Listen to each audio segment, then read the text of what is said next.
दोस्तों नमस्कार। Colonel Ajay CO Ajay स्टो money गुरु first global astro finance digital channel से आपसे मुखातिब होता हूं। आज है 2 दिसंबर सन 2024 सोमवार। दोस्तों आज के एपिसोड में हम चर्चा करेंगे माफ़ कीजिएगा ऑयल सीड्स में सरसों और सोयाबीन की साप्ताहिक समीक्षा। सरसों और सोयाबीन में क्या उतार चढ़ाव रहा सप्ताह के दौरान। दोस्तों आपको याद होगा कि भारत का पहला चैनल है जो संपूर्ण ऑयल सीड्स यानी तिलहन पर आपको लगातार अपडेट देता है, चाहे वो मूंगफली हो, अरंडी हो, सरसों हो, सोयाबीन हो, सूरजमुखी हो, पाम हो या फिर कॉटन वॉश या ऑयल सीड्स। आज की इस एपिसोड में हम चर्चा करेंगे सरसों और सोयाबीन की साप्ताहिक समीक्षा। सबसे पहले से सोयाबीन के बारे बात करेंगे। सोयाबीन के अंदर 120 रुपये प्रति क्विंटल की मजबूती दर्ज हो गई है। गौरतलब है कि सरकार ने सोयाबीन की एमएसपी पर लगातार तेज खरीदारी होने की उम्मीद से किसानों ने सोयाबीन को अपने पास अभी तक होल्ड करके रखा है।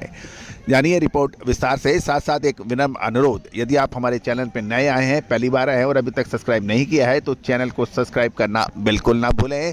साथ साथ यदि हमारी विशेष रिसर्च रिपोर्ट के लिए भी आप संपर्क कर सकते हैं जो कि सहयोग राशि अदा करने पर उपलब्ध हो पाएगी। जानिए रिपोर्ट विस्तार से। दोस्तों पिछले सप्ताह की शुरुआत में सोमवार को महाराष्ट्र सोलापुर के अंदर सोयाबीन की ओपनिंग यानी 4460 रुपये पे खुली थी और शनिवार को ये 4580 रुपये पे बंद होने के समाचार हैं।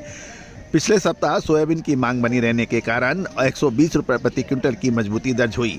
निचले स्तरों पर प्लांटों की मांग निकलने और सरकारी खरीदारी की गति बढ़ने से सोयाबीन में सुधार पिछले सप्ताह देखा गया। प्लांट्स डिलीवरी के भावों में भी 100 रुपये प्रति क्विंटल के भावों की वृद्धि देखी गई। महाराष्ट्र के यदि कीर्ति प्लांट के भाव देखें जो 4500 से बढ़ा, जो कि जिसका उम्मीद हमने आपको पहले भी दी थी। सोया मील के भाव में कोई खास वृद्धि नहीं देखी गई है और अंतर्राष्ट्रीय बाजारों में सोया मील की कीमतों में नरमी देखी जा रही है।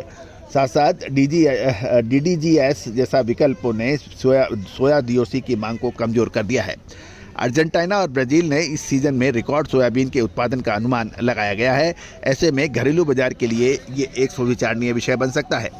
सोयाबीन और सोया मील के भविष्य काफ़ी हद तक सरकारी नीतियों पर निर्भर करेगा। सरकार यदि अपनी सोयाबीन की खरीदारी लक्ष्य को पूरा करने के लिए MSP के पर सोयाबीन की खरीदी बढ़ाएगी तो सोयाबीन के भाव में मजबूती की संभावना आगे नजर आएगी। गौरतलब है कि सोयाबीन का वायदा कारोबार भी नए साल में शुरू होने की प्रबल संभावना बन रही है और ऐसे में कुछ संभावना ये नज़र आ रही है कि यदि सोयाबीन का और सोया तेल का फ्यूचर का ट्रेड होने की शुरुआत होगी और साथ साथ सरकार यदि मिनिमम सपोर्ट प्राइस के ऊपर सोयाबीन की खरीदारी करेगी तो इससे सोयाबीन के भावों में मजबूती आने की प्रबल संभावना बन सकती है। लेकिन आगे अब क्या संभावना बनेगी, क्या ये तेज़ी दिखाएगी या फिर मंदी की, इस पर विशेष रिसर्च रिपोर्ट के लिए आप संपर्क कर सकते हैं। आप जानिए सरसों पर साप्ताहिक उतार चढ़ाव। दोस्तों सरसों के अंदर पिछले सप्ताह यदि हम देखें तो सरसों 6600 रुपये प्रति क्विंटल पे खुला था और शनिवार को ये 6600 पर ही बंद हुआ। यानी सरसों के अंदर कोई विशेष बड़ा उतार चढ़ाव नहीं देखा गया। पिछले सप्ताह के दौरान सरसों में मांग सीमित रहने के कारण मिला जुला रुख देखा गया, लेकिन मिलों की मांग सुस्त पड़ने से सरसों इस सप्ताह के अंदर कोई बड़ी मूवमेंट नहीं बनी। अंतर्राष्ट्रीय खाद्य बाजारों में खाद्य तेल के बाजारों में की मजबूती से सरसों की गिरावट सीमित रही और सप्ताह के अंत तक कुछ रिकवरी देखी गई, जबकि सरसों तेल के भाव स्थिर रहने के समाचार हैं। लेकिन सरसों खल की कमजोरी ने काफ़ी समीकरण बिगाड़ दी हैं।